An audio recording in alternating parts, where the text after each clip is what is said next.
Hi, everyone. Welcome to Office Hours. If you're watching on YouTube, you can find out more about what we do at officehours.global. Our first hour is general discussion. Our second hour is usually something we want to spend a little bit more time on. And today we have a host of radio experts that are here to talk to you, answer your questions about radio. How does it actually work?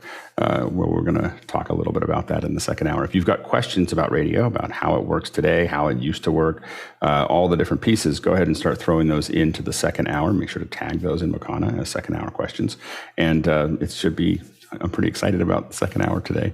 We got quite a few people here that really know their stuff. So start throwing those questions in. It's going to be a really golden hour to talk about it. All right, let's go ahead and jump into the first hour questions. Let's go ahead and take it away, Mitch. Thank you, Alex. First question coming in from Simon Ray in Shrewsbury, UK. Would you recut a show after its live broadcast to correct where the TD didn't keep up with the speed of panelist interaction and useful views not shown to the audience, or only ever to edit to remove problematic content? Assume ISOs and time available. Go ahead, Chris. I would hope so, because that's what I do. I fix stuff. So here's the secret. The only time you ever see a live show on TV is when it was live. And that happens almost never. Like when you look at the set, those late night, all those things, none of that is live. Occasionally they do live. Those are like the red carpets, and they look horrible most of the time because they're doing them live and they're not used to that. But something like a Thanksgiving live on the Food Network might be live. But as soon as they finish the show, there's a list from the producer of all the edits, and there's someone that has what's called an EVS. It's this high-speed recorder that records all of the cameras at one time, and the EVS operator oftentimes is already making the edits while the show is going on, because it can record and play back at the same time. So it's being re-edited all the way through. And by the time it replays in the West Coast, something that was live on the East Coast, it's been completely re-edited to do exactly what you're talking about. And so definitely it's standard practice in broadcast. We re-edit things. We capture ISOs specifically to re-edit things all the time. You're going to say something, Chris? Technically, yeah, you certainly can. I think the more interesting question about it is, do you want to? I mean, there is a natural, you can cut a perfectly clean show. It can be done live. But there is a certain charm to some edits that might be just a touch off. I mean, yes, you can cut right on that word, but it does feel different. And I've actually been asked to unpolish certain edits because they feel too mechanical. So there's that whole aspect of it as well. Yeah, no, absolutely. And sometimes we do cut it rough a little bit to have it feel still live, but definitely cleaning it up is something that's pretty common practice. Go ahead, Bill. I was also going to say, I mean, that's the difference between jazz and marching band. Marching band, everything is done to the beat. Jazz, you anticipate or you delay, and that's part of editing. I was going to also say that in the new NLEs, and almost everybody has them, it's not, EVSs are the big systems that they use in broadcast, and they're mission critical for those folks. But almost every NLE system now has a way to capture ISOs and go back, and often they will allow your cut to show up on a timeline as a whole series of breaks in a multicam. And you can literally go in and slip and slide those edits to re-edit, post, and it's no longer just the big boys. Everybody can do it who has facility with one of the modern NLEs. Yeah, and a lot of times you can even look at there's a lot of techniques to do what we call growing files, where you can open that file a couple minutes after the show began. We do this a lot in Final Cut, actually, using Softron, and we can open that file, open those tracks in Final Cut couple minutes after, and we're just a couple minutes behind the show making new, re-editing the show. So it's now it doesn't necessarily take the tracks in, but it lets us just go back and clean it up. And by the end, we're, a couple minutes behind and off we go. Next question. And it's from Tom Ferguson in Phoenix, Arizona. My new favorite iOS 16 feature will be unit conversions in iMessages. What you think? Go ahead, Tom. Well, I love this because, the miles to kilometers change, conversions, as well as Well, it's 114 in Phoenix. Well, that's 45.5 degrees centigrade. And the time of day, I think that'll be great. I don't have to worry about what time it is in London or Adelaide, and even daylight savings time. It'll automatically convert it for me. Marcella? Yeah, that's great. And I also like the idea of iMessages has tons of connections now that you can drop a photo and pass it to a message. Like you can even cut it and throw things out there. And if you add that also to the lock screen that you can customize now with widgets and stuff, it's very, very useful. You go, Jason. Anecdotally, this is already available in Spotlight for both iOS and macOS, and I love it. Good. Courtney? Do they convert Apple prices to Android prices, though? No. All right, next question. Next question from Keenan Campbell in Princeton, Illinois. Can we do a second hour on alternative internet connections? Good, John. I'm in the middle of this right now. These guys just knocked on my door, which is WeLink, and they've got a wireless service, $70, 700 up, 700 down. They're supposed to install it next week, and then I'll feed that into Dream Machine Pro and then provide dual WAN support. So we'll let you know. Nice. Next question. Chris Widener, Lafayette, Indiana. I may be missing it, but how do you set closed captioning on by default in a posted YouTube video? I don't think that is an option for the creator. I think that's an option for the viewer. And oftentimes, the first thing I have to do, I don't know where it's set, but I know that I'm turning it off all the time. So it drives me absolutely bonkers that my captions turn on seemingly for everything. But yeah, I think that I don't think that there's a setting inside of it because I think it's a general OS setting, one that I haven't found how to turn off. So next question. Guy Cochran, who's a panelist here, and he's from Seattle. What does Courtney think of the new RODEcaster 2? Go ahead, Courtney. I'm still feeling my way through it. It hides a lot of stuff. I found a few bugs initially in it. One big bug was when I got it. I went to enter my Wi-Fi password, which has an equal sign in it, and their touchscreen keyboard that comes up where you enter the password has no equal sign. Did you have to change your Wi-Fi password so that your mixer will work? There's no way I can change my Wi-Fi password. I have about 150 Internet of Things hooked up to the network here. I would have to change it on each one. No, luckily I plugged it into Ethernet and went online, downloaded the latest version 1.01, and they added in an extra panel of symbols where you could now type the equal sign. So what you're saying is you're not the first person who ran into that problem. No, yeah. That's a catch-22 because if you don't have a plug-in Ethernet available to you, you can't log on to your Ethernet, your Wi-Fi to update it, and the only way to update it is to put it on the network. So you're gonna have to go find a friend with Ethernet. Mitchell?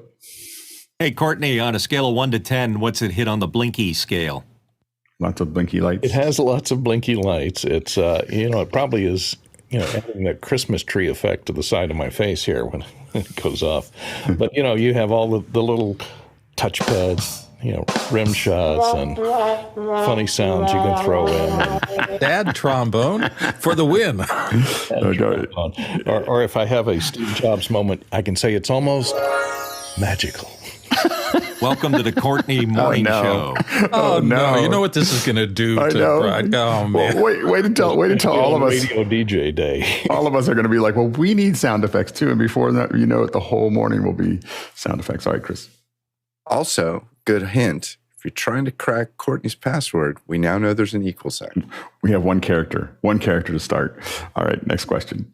Matt Wood, Newcastle upon Tyne. How can I facilitate playout for an event I can't attend? I was thinking about setting someone up to do playout via OBS and a virtual camera, but wondering if there is a better option, perhaps using AWS. I usually use playoutbee and an ATEM. Go ahead, Guy. Yeah, if you're talking about pushing a playout into Zoom, which it sounds like that's the question, Zoom themselves just use OBS on several PCs, and they push it in that way. I trust AWS more, so I'll use vMix in the cloud, and I'll push it in that way, and I'll actually have a secondary controller, usually an iPad on cellular, just in case of my 2 connections that I have, or the power goes out, which I already have backup. So it's all about the backup of a backup of a backup. So just be ready to switch to alternative methods in case you need to play out in an environment where everything goes to heck in a handbasket. Yeah, good, Marcelo. Yeah, well, maybe I'm partial here, but you could try Stream Voodoo for that. And if you need to send a signal, it depends. You know, you can set up the bitrate settings of whatever you need into sending a super simple way of sending a live signal using OBS from a Mac or either Windows. Next question. Douglas Carmichael, do you think Zoom, especially with Liminal acquisition, will ever offer 4K meetings, or will a competitor jump in to take over the market? Go ahead, Courtney. I don't think anybody's going to take over a market of 4K meetings because it's just too much bandwidth for the purpose of that particular thing. If you're broadcasting, yeah, maybe. But meetings, you don't need 4K. You know, most women don't even like to see themselves in high def. Go ahead, John. So WebRTC, which is what most of the platforms use today, the leader in that market was TalkBox. TalkBox was acquired by Vonage. Vonage charges about 0.4 of a cent for SD and about 10 cents for an HD. And so multiply that by 4, you're talking about 40 cents for a 4K stream per minute. And so it's super, super expensive. They could do it. They could bump up to 4K if they wanted to. Maybe something evolved in the new studio version of Zoom. We'll see that. Marcelo? Yeah, well, just like we said here, 4K, the bandwidth is a concern, but you can do 4K with Stream Voodoo today. Not for huge meetings, but we were doing up to 10 people, and it works just fine. The thing is, like, it's not about only the bit rate, it's the computer power that you have, right? If you are not going to be using, encoders or switchers outside of your computer. You got it, Bill? It's hard enough to get 1920 1080 out of Zoom by begging and asking them. I just cannot believe with this many subscribers, this many people on their network, that they're ever going to voluntarily jack it up that high in terms of resolution. It just doesn't make any sense with this many people pinging the system. Yeah, go ahead, Chris. You know, historically, I guess it was about 15 years ago, there was a guy up in Marin who was trying to put 1080 on the web. And I'll tell you, I was convinced that he was insane, what kind of ridiculous, overkill, not necessary. And I feel the same way about 4K now, so we'll see. Yeah. By the way, that's Alex, if you don't know. That was a crazy idea. It took us literally 2 months to get the first podcast out just because we couldn't manage all the data, for 1080p. This was in 2005. And so it was a bad idea that did end up doing well. I do tend to lean towards the idea that as general purpose usage, I don't think that 4K is necessary for the kinds of things that we're using, Zoom for. I think that it is. So I don't think that's necessary. What really is Zoom is the scalability of it, that there's so many people can be added. We can create events with hundreds of people. And I think that that's more important. Now, I do think that it'd be really cool somewhere down the road if there's a studio version that we can pay a bunch of money for and have it. Again, there are other services, as Marcelo mentioned, that already can do that, like Marcelo's, but it's expensive and it's not very scalable right now. It'd be hard to run this show in 4K right now, and so I don't think Zoom has anything to worry about in that area because of all the other subsystems that it provides. Next question. Mark Giuliani on the panel and from Washington, D.C. This morning, I'm using a MixPre 3 with noise assist during mic checks when chasing minus 24 LUFS. Do I adjust gain or fader? Go ahead, Courtney. Well, what I would do is always set your fader to unity, and especially if it's on a show that you do all the time, that mark on your fader that shows it's at unity gain, and then adjust your gain so that you're getting the right level on the meters. Because that way you don't touch your gain very often after that, and just use your fader and set your fader at that little unity mark, and you should be good. And go ahead, Nigel. Yeah, that's what we all do. Also, I'm going to put in the chat a link. Keith Harrison put together a very good diagram of how to set up a MixPre to give you side tone, so you can actually watch what's going on in your MixPre with the program, and then just adjust yourself, as Courtney said, on the fader. And I'll make sure that link is in the chat. Go ahead, Chris. And Mr. Giuliani, if you got your MixPre, you may want to consider getting this little thing. And it's a little remote fader package. It's a Korg Control 2 or something like that. You just plug it in via USB, and it makes it easier to make adjustments on your MixPre. And cheap, super cheap. What's cheap? Thank you. It's like $60 or $70. This is office hours where there's never not another thing that you can buy. I'm the worst at it. I mean, and I'll also say that along the gain stage, I mean, gain staging is super important, and we can't talk about it enough. So many times we hear things that are gain stage problems. What I do, which every audio engineer will tell you is stupid, but it actually works for this. I know where my mic is supposed to be. If somebody says I'm too loud or I'm too close, I'm probably too excited or I've moved the mic too far away from my face hole. What I do is I set the gain where it's supposed to be with that fader for my mic pushed all the way up. Just push it all the way up. You're not introducing any gain because it's just a MIDI controller. And then I set the gain at the MixPre where it should be. So now I know where my mic's supposed to be. Just slam it up to the ceiling, done, move on. I can turn it down if I need to. I will admit that's the craziest thing I've ever heard to do with the fader and the gain. Because a lot of the noises, when you go into the fader and you turn that all the way up, it introduces... If it were a potentiometer, that is true, but it's not. Right. It's just a controller that's controlling the pot that's already in the MixPre. Tell me I'm wrong, and I'll change my way. What if you need to turn it up a little bit more? And to your point, on the MixPre, my gain is set so that it is at 2 o'clock.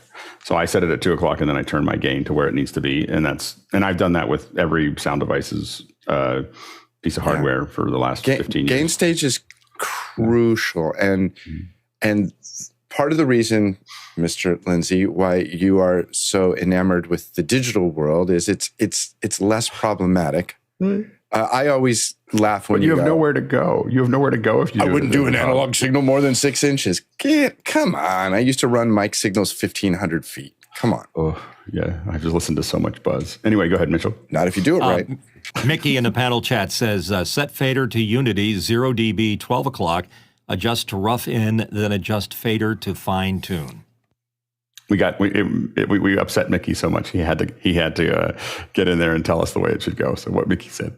All right, Mickey, you come on the panel and tell us, and then you're more than welcome to come on and correct us. Seriously, you haven't been here in months. I miss you. I think we just have to have crazy audio theories and often enough that we get Mickey back on the panel. All right, next question. Lois Richter in Davis, California, looking for a way to keep track of people in a new project. For decades, I've used Max Contacts, now grown to almost 4,000 entries. Someone suggested Cardhop, but that uses the contacts data, and I'd like to start afresh. What do you use? Go ahead, Courtney. I use Google's Contacts and Google's Calendar because it all works together, and it is cross-platform on any of the 35 different computers and phones that I use. Go ahead, Tom. I would stick with contacts and not try to reinvent anything. However, explore groups, because then you can sweep those contacts that are older and you don't need them right now into a group that you don't see, and you can pick any group you need for a particular job. Next question. Douglas Carmichael in with a question. The FS-HDR can handle real-time camera log conversions. If you're integrating a cinema camera into a live event workflow, would you need an FS-HDR to match the output to a broadcast camera chain? How would you handle return video to each camera?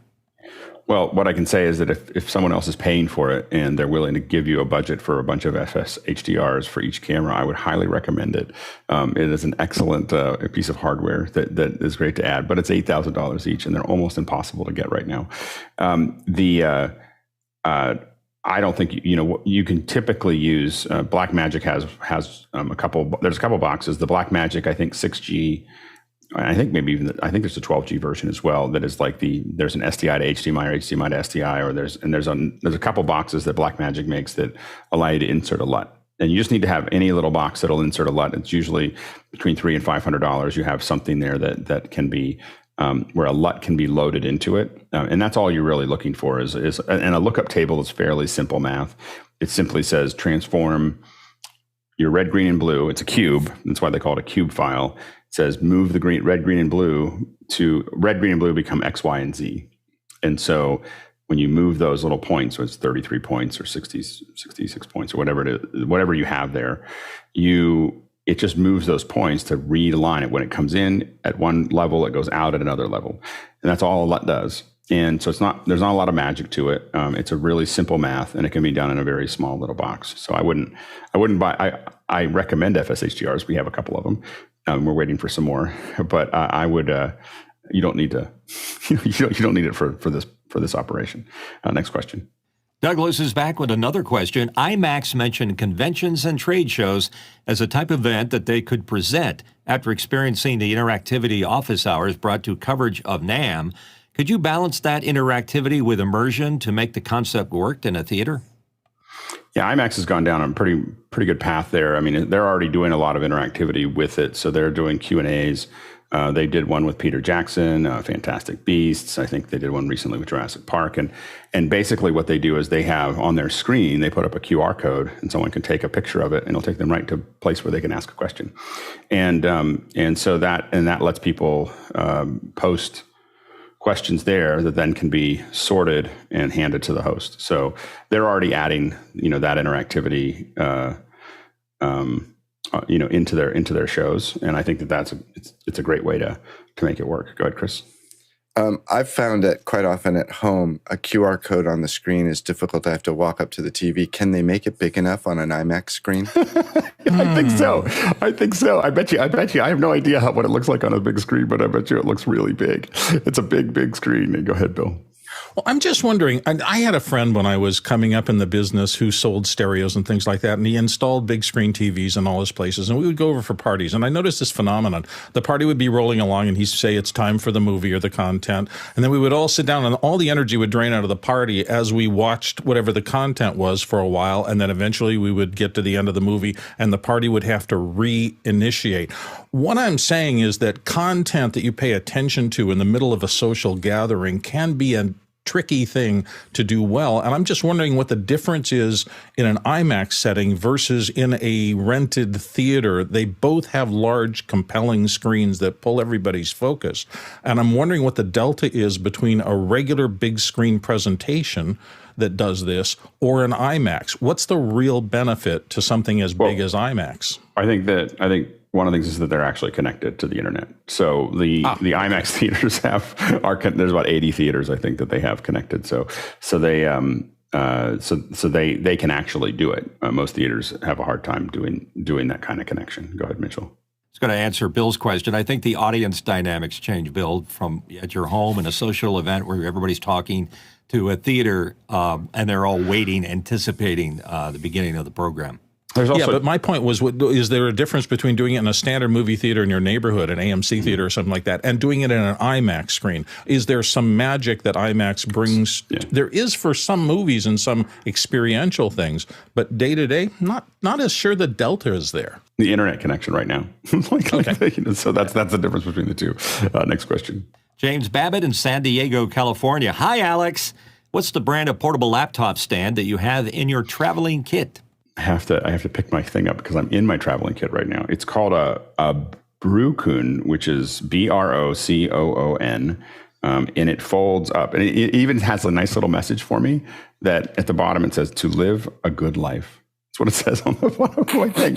Anyways, I just looked down. I hadn't read it. I've had it for a year, and I haven't even read that until right now. So anyway, it's a great stand. It's a laptop stand. It's very stiff. So you put it up there and it folds like a scissors. It's like a Z, and it just folds down into nothing. And then you pull it up and you get it to the angle that you want, and you're good to go. And so I'm pretty happy with it. Next question. Jason Robert Shaw in Sarasota, Florida, just received a new Mac Studio, less than 1 week old. Every time it wakes from sleep or restarts, there's an ozone electrical odor. Is that just new Mac smell, or should I be concerned? Go ahead, Marcelo.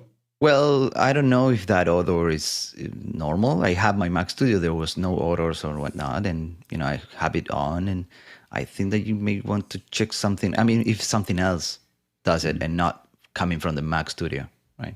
You got Courtney? What are you feeding that thing? No, probably it's when it's asleep. New Mac. It's probably the New Mac smell. There's all kinds of chemicals used to process that aluminum and the motherboard and all the stuff in there, and it off gases after you unwrap it for the first month or two, and then when the fan comes on, when it wakes up, it blows all those gases that have been collecting in the top of it out, and that's why you smell it more right after it starts up. Yeah, go ahead, Mitchell. I'd go in the App Store and download the English leather smell. So when it starts up, it has a unique flavor. Go, Jason.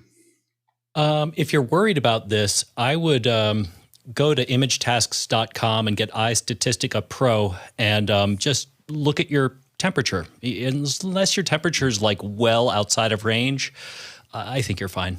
Good, Chris. I'm just going to say, I would love it if somebody, not me, would put together a cut down reel of all of Courtney's snarky Apple comments, because they're really good. They're really good. Now, and I really believe that Courtney lives his whole life to try to avoid Apple things. Just don't print. I'm sorry. Go ahead, Bill. I think you're all crazy. That is the electronics gas of life. If it comes out of your device dies. It's as simple as that. All right. And I think that, a lot of times it has to do with the way things are attached to each other, as was alluded to earlier, that that sometimes that stuff can take a couple of weeks to kind of either off gas, and sometimes it's just a little extra of it warming up a little bit. That's on something that probably shouldn't have been, but it probably won't affect anything. If it keeps on happening after a couple months, I would definitely take it in while it's still in warranty. But if it happens for the first couple of weeks, I think it's probably fine. Next question. Joaquin Matus in Imperial Valley, California. Does anyone have experience with LetroSonics IFB systems? I just recently got my hands on one of their mic plugs, and I absolutely love it. How do they compare with Shure IFB systems? Shure systems are being developed in my kits currently. Deployed in your kits. Go ahead, Guy. Yeah, the Electro stuff is absolutely rock solid. The thing I like about that's the wrong graphic, sorry. The thing I like about the LetroSonics versions is the big knob. So you notice that this huge knob on proper IFBs will allow you to grab onto that and just give people one thing to mess with. You could lock them out. Typically, this would be a Comtech, or those are the brands that we see mostly on set. But the Electro, you can see the durability of this metal body. And there's a difference between IEM and IFB. So the ones that I've used recently are the duets, which are stereo, and then the DAC on the output, headphone output, and this is amazing, and this is Dante as well. So if you're looking at IEMs, look at the Shure version of in-ear monitors versus just IFB as well, depending on how you want to route those channels and give people custom mixes and things like that. Because I know that during Cinegear, that we were using Unity comms, and the program mix was one where I couldn't reach the volume. So there was a couple times when there was questions in my ear where I couldn't hear exactly what was going on because it was loud, and I wanted to turn it up, but it was 2 levels into Unity where I'd have to pull out my phone, drop down the menu, bring program audio up. So just be aware of how all that unfolds and what it's like for the talent. Go ahead, Courtney. Yeah, Electro has been the use of Hollywood for years. Most guys would have Comtech receivers and transmitter for the clients and for the anybody else who needed to hear the production audio, but they'd use Electro IFBs for their boom operators and the director. So anybody that needed full frequency response monitoring, they were the things to use, and they're still used mostly today on all sets. Go ahead, Jason. LetroSonics are far and away superior if you could afford them. Go ahead, Bill.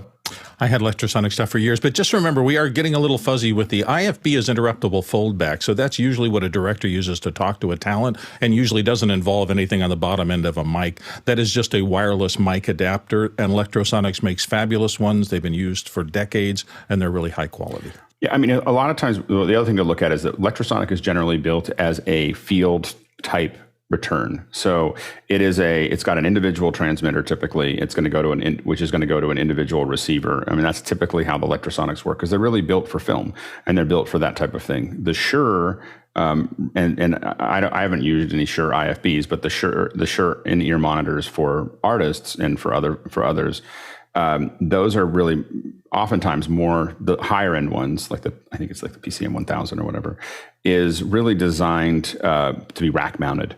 To be rack mounted into a larger system and then provide them back to one or more receivers. And so they're really looking at oftentimes two different parts of the market. I've owned and used many of both, and each in their own area, and I think that they work great. Next question. Simon Ray from Shrewsbury, UK. Has anyone figured out how to prevent OBS flashing up that standby image every so often? I believe I've seen it from 2 panelists already. All I can say is I told you so. Anyway, so Marcelo? Yeah, OBS usually, when you have those flashing situations, you should check the resolution that you set in OBS in order to put an image that it has the same size. That will prevent it. And sometimes creating just a new set of scenes, it depends. Maybe you have some sources there that are open and OBS is not quite good at saving on resources. So you should be seeing if there's some conflicts there. A new scene set selection, will be fine. Goes a long way. Go ahead, Chris. I think it's probably a good suggestion, Marcelo. I see it on my feed. I do use OBS. I agree with everything that Alex says.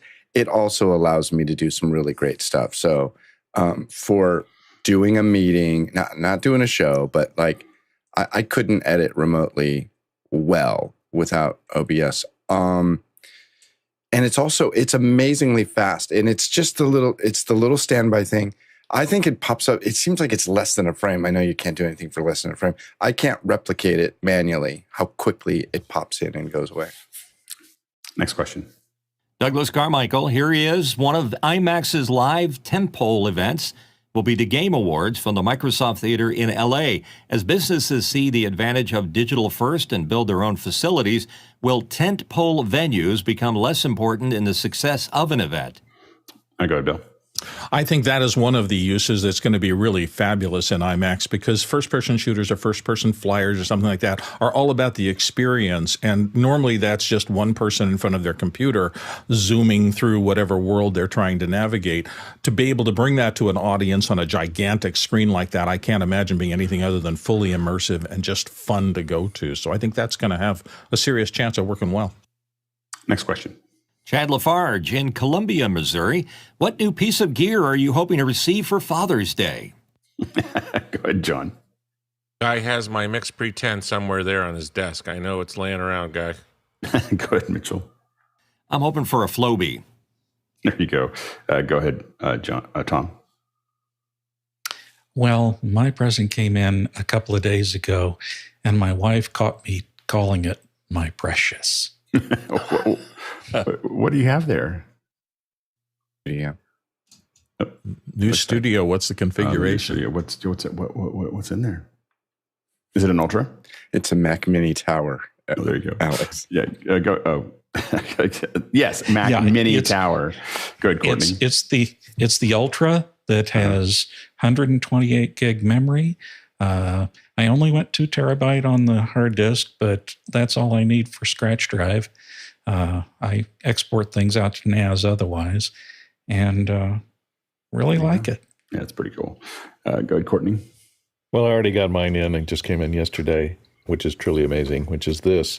The new DJI mic setup. Oh, do you like it? Yeah. It's quite amazing. I haven't walk tested it yet. I'm a little bit disappointed in the recording because they said it was broadcast wave, but it's not. Although you can turn those files into broadcast wave files with timecode on them. So, nice. But it's amazingly well thought out. And, what I'm so amazed at as of using, receivers, this is the size of the receiver, a stereo receiver with battery included. Wow. And it shows you, and it has complete remote control over both of the transmitters. You can start and stop the recording. You can mute them. You can turn them on and off, all from the receiver. And it works at a supposedly good distance. I'll be walk testing them later. Good, Marcelo. Well, my wife will never gift me any piece of gear, so I just have to live with it. Go ahead, Guy. Well, you notice that nobody here said that they're expecting a gift. All of them are enjoying things that they bought. Go ahead, Guy. Nice, okay. Yeah, it's a hope, right? So one can hope for a DJI Ronin 4D 8K starting at $11,499. Be sure to tell my kids and see if they can bust open their piggy bank and pull out maybe the $99 part of it. Bill? Courtney, if it's not writing to broadcast wave, what is the format? Is it just standard wave, or is it something It's standard unusual? wave. Standard wave. But they do, the nice thing about it, and opposed to the RODEcaster, which I also have a gripe about the way that they record their files, it makes a wave file, and it names it with the date and the time that the file started to the second. So it's great for if you're doing, if you have to do transcription or something, it timestamps each file and it puts it in the file name. So it's very easy to generate a broadcast wave file because you have that time code of the start right there. So, but it does not put the bext chunk in there, which is used in broadcast wave files to carry time code and other metadata. I think all I'm hoping for is a nice warm day by the pool. All right, next question. Jason Robert Shaw from Sarasota, Florida. 2 older Panasonic AW-HE120 pan tilt zoom cameras into an ATEM Mini Extreme ISO via HDMI. I get a 1-pixel magenta stripe down the left side from these sources. Doesn't happen if I run it through an SDI to HDMI converter. Why? Fixes without converter? I don't know. I've never the used HDMI cable. I don't think so, Guy. Be something with the sync with the way that that handshake's occurring. So maybe if you double check what that thing's receiving, I like to use a decimator because it can tell me on the screen what I'm getting, and then match that exactly to your project in the ATEM because it's doing some kind of scaling and shifting it over. Or you're just going to have to, I don't know, use the SDI, but that'd be a bummer to have to do that because that's going to introduce a little bit of latency to do a conversion. Go ahead, Bill. Sometimes these things just drive you nuts. On my living room TV, 80% of the time the TV is flawless, but every once in a while, and not on a consistent channel, I'll get a series of offset stripes down the left side, magenta, a bright magenta line, but it's not in the TV itself because if I switch to another channel, it goes away. There's some anomaly in the signal and how it's hitting the chips or whatever in that system, and I can't tell whether it's any of the devices in between. Digital synced is weird to me, and I just wonder why it gets confused. I will say that I think that you're not going to be able to fix it with any other way than converter. I mean, you can try to figure it out, but it's not going to be a cable. It's not going to be something else. It's just a limitation of the system. I'm going to go out there and say you're probably stuck with a converter for those because they're old enough that if they were going to be fixed, make sure that they're up to their most up-to-date firmware, but they're not really working on those anymore. Next question. Lois Richter in Davis, California. I have found recording a show in a Zoom meeting works well because our interaction is more natural if we can see each other. What would you suggest to get the best quality audio in that situation? Use Zoom audio, add audio hijack, other? Go ahead, Chris. It's an interesting question, Lois. You say best a show because you can see each other. Are you recording an audio-only show, a podcast or something?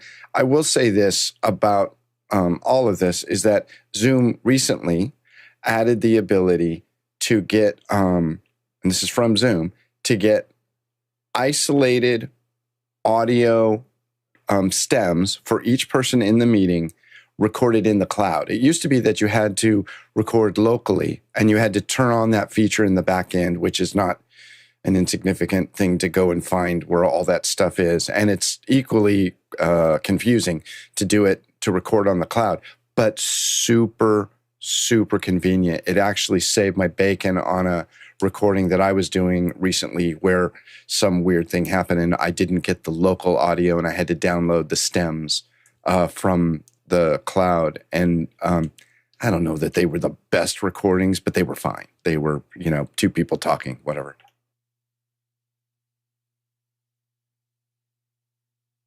Sorry, go ahead, Bill. So welcome to audio. This is one of the things. Audio is always a chain, and you've got a ton of longtime audio guys here. And so anytime you're trying to diagnose, where could I be losing quality? It doesn't necessarily have to be one thing. It can be any one of a number of things. And the only way to really get rid of all the problems is to start with the signal and literally do a block by block proof through the entire thing from the beginning to the end, because it could be audio hijack. It could be something happening in Zoom, could be something happening in a cable between a microphone and its first preamp. There's just too many places, and the only way you can do it is eliminate pieces or isolate pieces and say, is this one working nominally? And if so, go to the next one. Yeah, the first thing is obviously get a clean signal, as Bill said, to the computer. Then look at what we call double ending. So you have all parties try to record on at their end, so that they're actually recording a solid signal. You can even open something like QuickTime and just have it grab onto it, and hit record, and it will start recording with it. But there's lots of things that you can use so they can just record their side of it. In a perfect world, if everyone's got some technical aptitude, you can have them record 2 tracks, one with the Zoom meeting and one with them. And the reason for that is it's much easier to sync later. So then you can, otherwise you can record in the cloud. As Chris said, I ran into a bug in Zoom that is pretty catastrophic, which is that you click on it and says record all files, and it clicks to it. And then you go away and come back, and it's back to I'm going to record the whole thing together. And it doesn't tell you that, and you end up accidentally recording them all meshed together. And I haven't actually been able recently, in the most recent time, in the last couple of weeks, be able to record successfully into multitrack.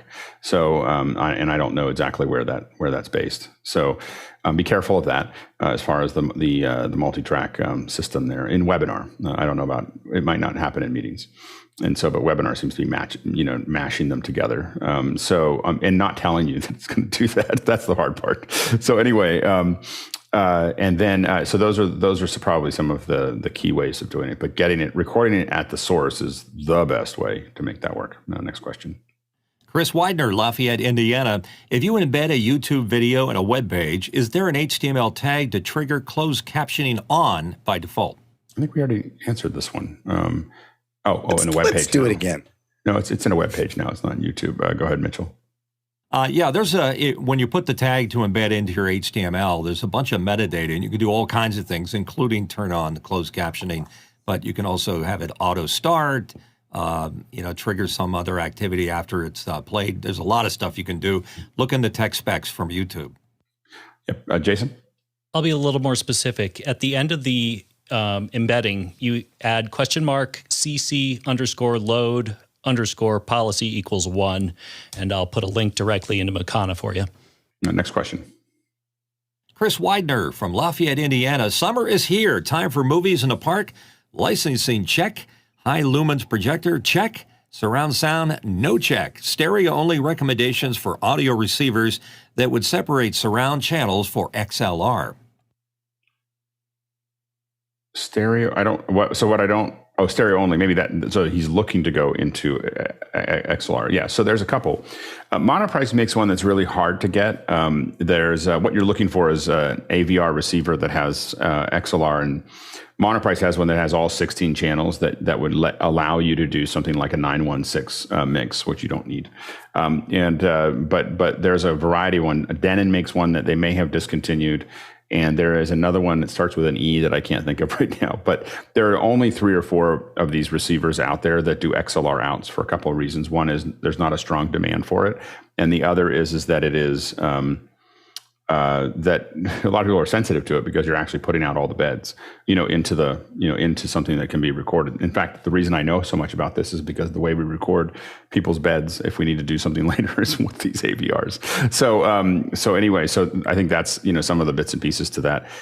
You can, anything that can receive the HDMI signal with the tags that has XLR outs is capable of, but the AVR receivers are the easiest ones to use for that. I would only do 5.1. I don't think that you need more than the 5.1.4 is really hard to do outside because you have to have the speakers like on balloons. I'm just kidding. Anyway, it'd be very hard. But 5.1 is probably all you need for this kind of thing. And I have done 5.1 outside with a blow up screen in Cambodia of all places, and it works great for the people that are inside that zone. Go ahead, Bill. Wow. I was going to say, if you're doing 5.1 outside, just the amount of setup time, bravo to you. And can you please send me a ticket? Because I'd like to come sit outside and listen to a serious 5.1 movie. This is a lot of wire and a lot of power to run. Yeah, I was trying when I saw this, I was trying to throw the pictures up, but Bill's right. It's a lot of wiring and a lot of power, just stacks and stacks of amps. But we did it for a couple thousand people. It's pretty awesome. The cable covering carpet that you'd need in a public thing alone would be crazy. Yeah, it's only you only have two. Like just to be clear, 5.1 is really only two reverse speakers. I mean, two back speakers, or two. They're kind of to the side, so it's not that bad. Anyway, go ahead, Courtney. Yeah, you just make little vests with Bluetooth speakers for squirrels, and then you send them up into the trees. I know. That's for the 514. Yeah, you would, or 714 or 916. All of those would require balloons or squirrels. All right, next question. I have a question for one of our guest panelists. Could Kirk Harnack suggest a Telos Alliance alternative to using Unity for back-end comms? So I'm not entirely familiar with all the different brands of back-end comms. I take it Unity is an intercom system, probably somewhat traditional. Yeah. Yep. Yes. Yeah. Okay. Yep. All right. So a few years ago, my employer, Telos Alliance, came up with a kind of a new idea in intercom, and it's IP based. It was originally Livewire, now AES67 based. The interesting thing about it is there is no central matrix, and basically every other intercom depends on a central matrix that you program and you wire everything to. So you've got this whole wiring overlay onto all the other wiring you have in your facility. So this is you just hook it up to your computer network, although it needs to be qualified for multicast and all that kind of thing for AES67 media. It's the model name is the Infinity line of IP intercoms, and I have an example here. This is a belt pack. This is being run by PoE on Ethernet, gigabit connection, and this particular one is 2 channels. You can put 4 in there. It's got, of course, a plug on the bottom here, the 4-pin plug for a headset. This can also daisy chain to feed, I forget how many, it's 2 or 3 or 4 additional. So if you got some camera people on the floor, this can daisy chain to others, or of course you can home run, the cables to where they need to go. Behind me over here are a couple of panels. There's a master panel and then an extension panel. I've got a radio source on one of them, but these operate, with the up-down switches. You can set them to listen all the time, or talk all the time, or push to talk, that kind of thing. When you do party lines or several people together on a channel, the rendering is done. It's delegated. It's figured out automatically. So these have audio renderers built into them. So again, there's no central matrix.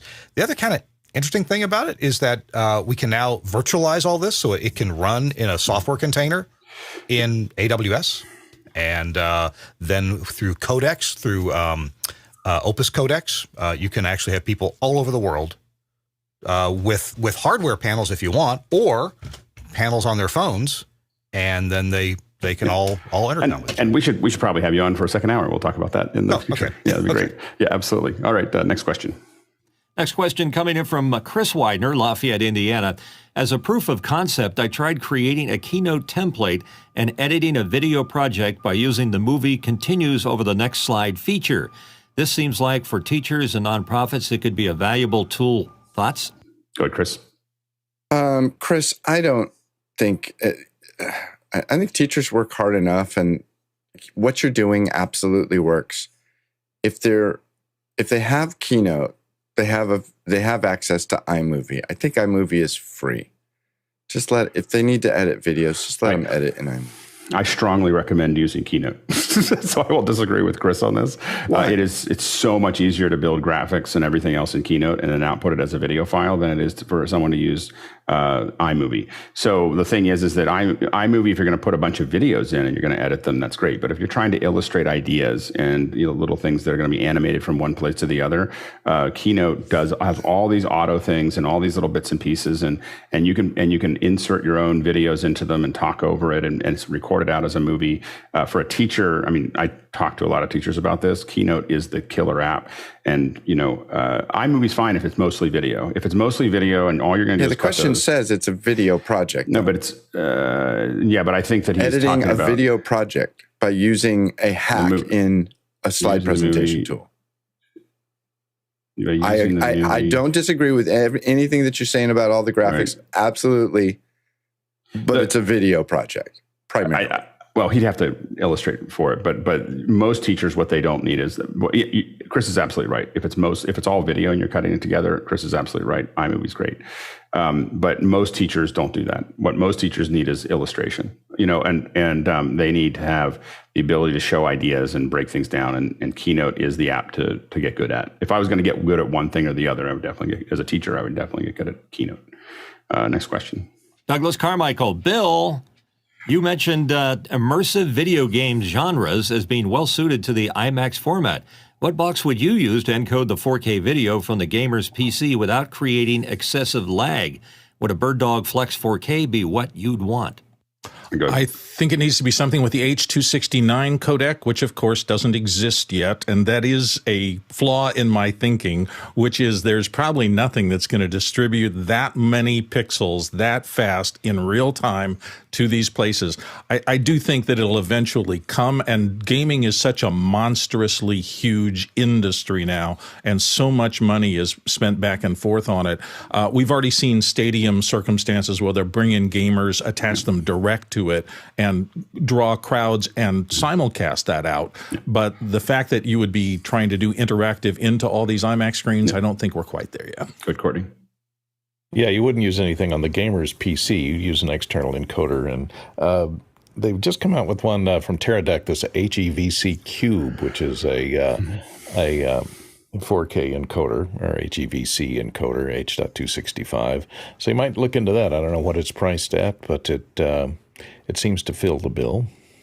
Yeah, if you use a Teranex, or not a Teranex 4K to convert it to SDI and then push it into a Nimbra 630 or whatever into the system, it'll get to the screens in less than 150 milliseconds, which is shorter than the connection we have here in Zoom. Next question. Douglas is back. What would a Blackmagic Pocket Cinema Camera 4K be a solid entry point for learning how to work with professional cameras? Or should I go to the 6K Pro, for example, properly exposing shots, grading building LUTs, etc.? All right, go ahead, Nigel. Yes, I'm not sure I can answer the question as a cinematographer because I'm just an amateur here. But I did have a 4K and I swapped it for a 6K Pro. So if you can afford to go to the 6K Pro, go. The lens options are much better. The technology is much better. So this may be a buy once, acquire once. If you can't afford the 6K or the 6K Pro, the 4K is a great camera. Go ahead, Jason. I'll take it one step further. I've yet to see an MFT lens that behaves like a professional video lens. I'm sorry, I haven't. So to that end, 6K. You go, Bill. Yeah, that's the problem. I mean, when you're talking about professional video, most of us came up through ENG, electronic news gathering, things like that, and we had B4 lenses and other lenses that had really solid servo controls and rocker switches, so you could do everything from a very slow creep zoom to something where you punched in really fast. And those kind of things tend not to be available for the DSLR form factor cameras. There are some systems that adapt and can get you into those kind of lenses, but they don't come normally. And so if you're trying to learn how to operate real broadcast cameras, they're just kind of a different world right now. I might suggest you find just a different kind of camera, a shoulder-mounted, true ENG style camera to learn that, if that's your interest. Yeah, I mean, I think the 6K is a great one. The shoulder mounts get expensive for less return, in my opinion. You can always get rigs and stuff for the 6K or the 4K. I think that the form factor is very similar. Obviously, the 4K is less expensive, and I'll echo what everyone else said here. The problem with the 4K is mostly the lenses aren't as good. The MFT lenses just aren't as wide ranging and as professional setup as the Canon mounted lenses and what you can convert to a Canon mounted lens. So that's what really holds you back on the 4K and why I don't have any. Next question. Sean Pickering from Loughborough, UK. What is your current choice of in-ear monitors and mics for these broadcasts? What do you recommend for reasonable cost? Go ahead, Marcelo. Well, I do have this in-ear monitors, which are the Moondrop Katos. I don't know, they're like super comfortable to use, and the sound is incredible. Moondroplab.com. I will put the link on the chat. And then for the mic, well, we said this yesterday, the Shure MV7, I think it's a pretty good one. And it's a mid-tier price. I think it's at $250 or something, $200, dollars. That's a reasonable price. Yeah, absolutely. Jason? I I'm using the Shure SE846s. They are not cheap. The Sennheiser makes a $150, $100 set of in-ear monitors that are spectacular. I'd go that route. Go ahead, Nigel. Yeah, I'm a member of the Linsol Supporters Club, so I have the Linsols. I have them connected to the Rode Go 2, which allows me to 2 different sources, and I feel I'm less tethered that way for a few hours. Microphones, I think we've talked about the Shure, and that's probably the best way to go to start. Yeah, I will say that as in-ears, what I've kind of standardized on as well as Nigel is the Linsols. I have many copies of them at this point, just because they are relatively inexpensive, under $50. They're very comfortable. I wear them 4 to 6 hours a day. So if they were not, the funny thing is the more expensive ones, as we said yesterday, are actually less comfortable rather than more comfortable. And so the less expensive ones seem to work really well as basic in-ear monitors. I mean, you can definitely get way better ones for a lot more money. Go, Dennis. Yeah, I was hoping to have my Linsols by today, but they're coming later on this afternoon. So I can't wait to try them out. Thanks, Alice, for helping me spend my money. You know, it's my pleasure. It's no problem at all. Go ahead, Bill. So I and a couple of other people here have gone to these little security earphones. I'm not trying to listen to music here, and these are in-ears, but they're also the same as the Bumblebees, and there's some others out there. The big advantage of them is they're just so small, and they fit deep in the ear canal. They have a very, very small, they don't try to isolate out all the rest of the sound, but for human voice, they're very clear. So these are often sold in the security environment for walkie-talkies and things like that, when the voice has to come through perfectly clearly in security circumstances. Go ahead, Walt. I have the Shure in-ears, and I'm a little disappointed in the connectors that connect the earpiece to the cable. Even during this broadcast this morning, I turn one way or the other. Maybe I don't have it set up correctly, but the cables are popping loose. So I don't know if it's a design issue or a me issue. Yeah, I will say that with the Linsols that I've had, I wear them, again, many, many hours, take them in and out of my ears all the time. And the one problem I do have is that there's a little piece of metal that slowly comes off, over like a year then you buy another one. so it's, but that is the one failing point there. But so far they've been pretty stiff otherwise. I mean, pretty reliable. Go ahead, Mitchell. Yeah, I'm a radio guy that's worn headphones for the last 40 years. And because of office hours, I've now got the IEM things. And it took me a while to get used to it, but I'm using the Shure 215s with the comfy extenders that are much more comfortable to deal with. Yeah, absolutely. Now, next question. Next question from Douglas Carmichael. I remember that there was a CD variant of the Omnia 6 radio processor targeted to CD mastering. Could the Omnia 9 or 11 be used for mastering, or would isotope, ozone, or similar be better suited? Go ahead, Kirk. So this question came up actually 15 years ago when we were hearing a lot of CD music that was smashed to death, clipped, and did not process well on the radio with traditional radio processors. And so in an effort to try to educate CD mastering people, we came out with our FM processor, and we just got rid of the FM clipper and limiter on the end of it. And so you're just basically dealing with the multi-band audio processor, the multi-band compressor, and the multi-band limiter in the Omnia 6. And we had some people really uptake this. Kirk Yano, for example, in New York City, a recording studio there. And but nowadays, people, I don't know, if you're interested in the broadcast style of processing, without the clipping or the limiting, you can use any broadcast style processor. Just turn off the pre-emphasis for FM and turn off any clipping or limiting that's going on. Sorry. Go ahead, Mitch. There's a piece of software made by a gentleman named Hans von Suppen, I believe I pronounced that correctly, called Stereo Tool, which has a great processor in it for declipping. It's called the Perfect Declipper. And as I recall, Kirk could confirm this, the Omnia 9 has that built into it. With the way that songs are being crushed these days, if you want to get a better copy, You got to eliminate that crushed waveform. If you've ever put a current CD into any kind of editing system, you're going to see this squashed waveform where it almost looks like a square wave. I did a video with Hans about this, actually just a very short one, and Hans von Zutphen's perfect declipper is amazing. And what we do, of course, is we get rid of the clipping that the record producer made, and then we do our own clipping that we like. Go ahead, Taylor.